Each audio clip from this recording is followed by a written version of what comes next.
Peace, prosperity, and ether fam. It's Cam again, Kilimanjaro tribe. I'm here again with Lachey. With Green Goddess Beauty. Yeah, so today we're going to talk about living with intent, purpose, focus, and expectations. And my reasoning for that is those are the ingredients for manifestation.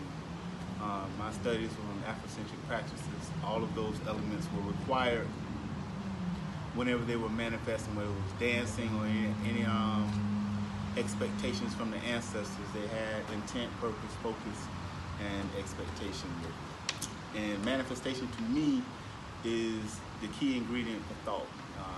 Thought is the one source of energy that is proven to manifest into the physical world. So from my stance, understanding that thought and that your body responds to thought similar to the way the same scenario is playing out in the actual physical world. So if you're afraid of something, you dream about it, you think about it, it's going to raise your blood pressure to a certain level in the same way it would if it was happening physically. So if you learn to master that part, be God up here in your thoughts first and in your manifestations, it carries over into the physical world. And once you're in the physical world, then you're dealing with the elements of neuroplasticity, epigenetics, and your environment. And this is where me and Shay had an exchange that I thought it would be nice to share, because what was the scenario you gave me again? Regarding manifestation or regarding? The purpose of intent, having intent, purpose, focus, and expectation, and then being in a certain environment where it's not conducive for you. Or so I was asking this expert here, how does somebody overcome their thoughts if they're on a loop or if they're on a pattern and they're feeling low or they're feeling negative and it's related to the environment? If they can't get out of the environment, how do they begin to start rewiring their brain to get off that loop so that they can create a new situation? I know there are many people who probably feel trapped in relationships, trapped in a living situation, trapped in a job, and feel like, well, since I have to be here every day, how am I supposed to elevate my mind? I'm not inspired to think anything different. So what would you... Well, and that's when you come into meditation, into the thought process. Granted, you can't control anything, what other people do, but you can control how you move or register or process the situation. You understand what I'm saying? So if you go inside your head and you have the thought process of, this is my reality, what things can I do to calm myself down within this reality? And what you do is literally take yourself out of the physical world and go into the mental world. And you can calm yourself down, you can gather your thoughts. You can formulate in your head, inside your thoughts. You know what I mean? And okay. Whereas the situation is still going to be the same, you programmed yourself to deal with that situation in a different way. You understand what I'm saying? And not only that, just say like the situation you gave me as far as like a woman in an abusive situation or abusive marriage.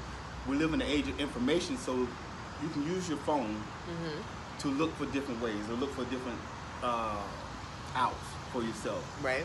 And until you formulate a plan, you still have that place of retreat, security. Right. Because the moment because if you don't use your thoughts, neuroplasticity, epigenetics kicks in. Right. Because so you're allowing your environment to overpower your will.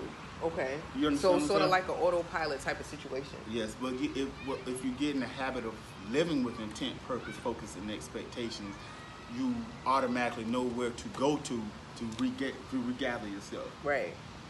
Okay, so let's I want to talk about two words that you said that stuck out to me. Programming. I feel like that's a very powerful word. And I probably shouldn't have said. I'm glad you caught that. I would erase programming with what I call prepping, where you prep your mind to be able to create a habit of going internal and dealing with things. But I feel like that word was actually appropriate. You think so? Absolutely. The world is already trying to program us. So what's on the news, whatever's being preached in your local church, or whatever religious or spiritual sect that you belong to, or your job, whatever, what your upbringing. So I feel like it is a powerful notion to say, I'm going to program my own mind. I'm going to program my mind toward what I want. So I kind of, it resonated with me when you said program. Okay. Because I want to be in a position where I'm programming myself to rise above my circumstances. So I actually like that word. And you said another word too that is it will come back. And I also wanted to bring up something else that you said. How can you break down intent specifically with manifestation? What do you mean by that? Intent. Intent is a lot of people do things. There's so many different ways you can manifest. We'll manifest. I'm a firm believer that we're built to manifest, and we're manifesting whether we're consciously doing it or not. I agree. So by living with intent and understanding first that you are a creator, right, and that you manifest, any and everything that you do needs to be with intent, because right, you can accidentally manifest. Negative or positive. You understand what I'm saying? In fact, I think most people, that's what they're doing. And they're creating their own situations.